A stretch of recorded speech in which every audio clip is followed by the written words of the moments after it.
Hello guys, आज हम पढ़ने वाले हैं जैनेंद्र कुमार का जीवन परिचय। प्रेमचंद उत्तर युग के श्रेष्ठ कथाकार जैनेंद्र जी का जन्म अलीगढ़ की कौड़ियागढ़ नामक कस्बे में 2 जनवरी 1908 ईस्वी में हुआ था।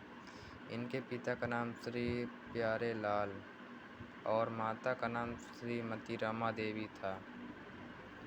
इनके जन्म के 2 वर्ष बाद ही इनके पिता की मृत्यु हो गई। इनका पालन पोषण इनकी माता और मामा ने किया। इनकी प्रारंभिक शिक्षा हस्तिनापुर के जैन गुरुकुल ऋषि ब्रह्मचार्याश्रम में हुई। सन 1912 में इन्होंने गुरुकुल छोड़ दिया।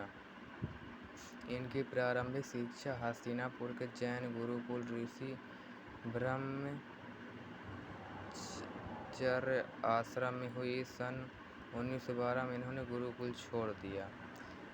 सन 1999 में इन्होंने मैट्रिक परीक्षा उत्तीर्ण की, यानी कि 10वीं परीक्षा उत्तीर्ण की। उच्च शिक्षा प्राप्त करने के लिए इन्होंने काशी हिंदू विश्वविद्यालय में प्रवेश लिया, किंतु सन 1921 के असहयोग आंदोलन में भाग लेने के कारण इनकी शिक्षा का क्रम टूट गया। इन्होंने असहयोग आंदोलन में भाग ले लिया था, इस कारण इनकी शिक्षा का जो क्रम चल रहा था वह टूट गया। सन 1921 ईस्वी से 1923 ईस्वी के बीच इन्होंने अपनी माता की सहायता से व्यापार किया और उसमें सफलता प्राप्त की, यानी कि इनका व्यापार अच्छे से चल गया था। अपनी माता की सहायता से इन्होंने व्यापार किया। सन 1923 ईस्वी में ये नागपुर पहुंच गए और राजनीतिक पत्रों में संवाददाता के रूप में कार्य करने लगे। उसी समय इन्हें गिरफ्तार करके जेल भेज दिया गया, जहां ये 3 माह तक रहे, यानी कि जेल में 3 माह तक रहे। इन्होंने स्वाध्याय की प्रवृत्ति छात्र जीवन से ही थी। जेल में स्वाध्याय द्वारा ही इन्होंने साहित्य सृजन का कार्य प्रारंभ किया। इनकी पहली कहानी खेल सन 1928 ईस्वी में विशाल भारत में प्रकाशित हुई थी। इनकी पहली कहानी खेल सन 1928 ईस्वी में विशाल भारत में प्रकाशित हुई थी। इसके बाद ये निरंतर साहित्य सृजन में प्रवृत्त रहे। 24 दिसंबर 1988 ईस्वी को इनका देह अवसान हो गया, यानी कि इनकी निधन हो गया। 24 दिसंबर 1988। जैनेंद्र जी ने कहानी, उपन्यास, निबंध, संस्मरण आदि अनेक विधाओं को समृद्ध किया है। इनकी प्रमुख कृतियां निम्नलिखित हैं। निबंध संग्रह: प्रस्तुत प्रश्न, जड़ की बात, पूर्वोदय, साहित्य का श्रेय और प्रेम मंथन,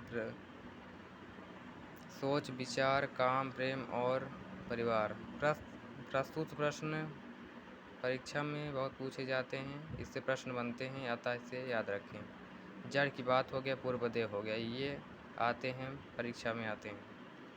उपन्यास: परख, सुनीता, त्यागपत्र। सुनीता और त्यागपत्र भी 2 महत्वपूर्ण रचनाएं हैं।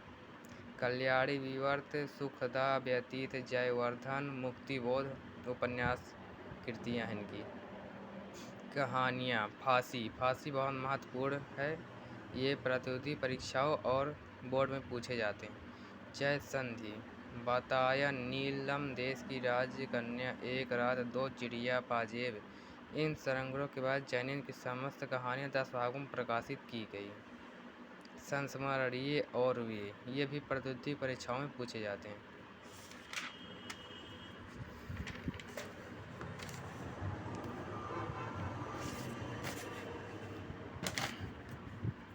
इसी क्रम में हम आगे चलते हैं। और अनुवाद में इन्होंने मंदालिनी नाटक किया, पाप और प्रकाश नाटक, प्रेम में भगवान कहानी संग्रह इन्होंने अनुवाद किया। इनके साथ हिंदी में अनुवाद किया था। उपयुक्त रचनाओं के अतिरिक्त इन्होंने संपादन कार्य भी किया। जैनेंद्र जी की साहित्य सेवा का क्षेत्र बहुत विस्तृत है। मौलिक कथाकार के रूप में तो इनकी विशेष पहचान है ही। जैनेंद्र जी ने साहित्य सेवा का क्षेत्र बहुत विस्तृत है। थोड़ा मिस्टेक हो गई है, माफ़ करें।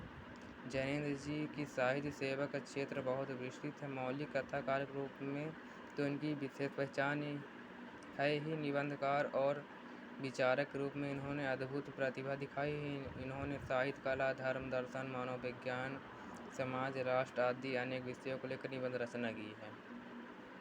इन्होंने साहित्य, कला, धर्म, दर्शन, मनोविज्ञान, समाज, राष्ट्र आदि अनेक विषयों को लेकर निबंध रचना की है।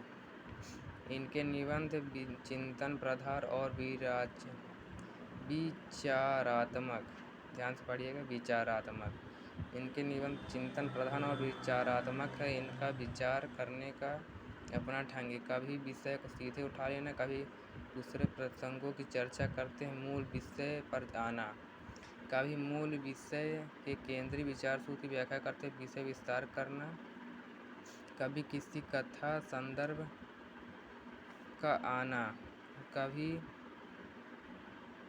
कभी मूल विषय के केंद्रीय विचार सूत्र की व्याख्या करते हुए विषय विस्तार करना, कभी किसी कथा संदर्भ को प्रस्तुत करके उसके भीतर के विचार सूत्र को निकाल कर आगे बढ़ाना, और कभी पाठकों को आमंत्रित करके उसके साथ बातचीत करते हुए एक परिचर्चा के रूप में प्रतिपाद्य विषय को प्रस्तुत करने के विचार पद्धति की विविध भंगिमाएँ हैं। किसी भी प्रश्न पर विचार करते हुए उसके आंतरिक पक्ष का विशेष महत्व देते हैं, इसलिए इनके निबंधों में दर्शन, मनोविज्ञान और अध्यात्म के शब्दों का प्रयोग अधिक हुआ है। विचार की निजी शैली के कारण इनके निबंधों में व्यक्ति निष्ठा आ गई है। मतलब भी किसी बात को करते करते कभी गहराई से चले जाते थे, या कभी उसी बात को दूसरे प्रसंग के रूप में प्रस्तुत करते हुए मुख्य बात पर आते थे। ज्ञानेंद्र के निबंधों की भाषा मूलतः चिंतन की भाषा है। इनके निबंधों की भाषा चिंतन की भाषा है। ये सोचा हुआ ना लिखकर सोचते हुए लिखते थे। सोचते हुए लिखते थे, इसीलिए इनके विचारों में कहीं कहीं उलझाव आ जाता है। इनकी विचारात्मक शैली में प्रश्न, उत्तर, तर्क, युक्ति, दृष्टांत आदि तत्वों का समावेश उसमें गुणता प्रदान करता है। शब्द चयन में जैनित का दृष्टिकोण उदार है। ये सही बात को सही ढंग से उपयुक्त शब्दावली में कहना चाहते हैं। इस शब्द चयन में ज्ञानेंद्र का दृष्टिकोण उदार है। ये सही बात को सही ढंग से उपयुक्त शब्दों में कहना चाहते हैं। इसके लिए इन्हें चाहे अंग्रेजी से शब्द लेना पड़े, चाहे उर्दू से, चाहे संस्कृत के होता। मतलब ये सही बात को कहने के लिए चाहे किसी भी भाषा का प्रयोग का शब्द उठा लेते थे, चाहे संस्कृत या असम शब्दों का चयन करना पड़े, चाहे ठेठ घरेलू जीवन के शब्दों को ग्रहण करना हो, इन्हें इसमें कोई संकोच नहीं होता। वस्तुतः ज्ञानेंद्र की शैली इनके व्यक्तित्व का ही प्रतिरूप। हिंदी साहित्य के विद्वानों की समझ ज्ञानेंद्र ऐसी उलझन है जो पहले से ही अधिक गूढ़ है। इनके व्यक्तित्व का यह उलझाव इनकी शैली में विलक्षित होता है।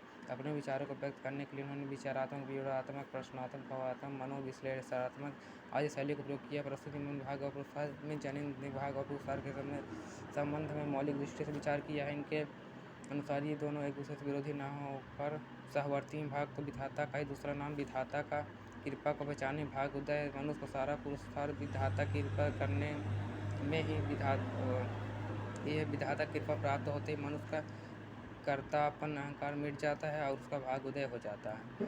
भाग और पुरुषार्थ में बताया गया है कि भाग और जो पुरुष से नर नारी के कर्म करते हैं, दोनों मिलकर साथ चलते हैं। भाग और पुरुषार्थ एक दूसरे के समानार्थी हैं। भाग और पुरुषार्थ विपरीत नहीं तो अलग तो समझे ही जाते हैं, मैं ऐसा नहीं समझ पाता।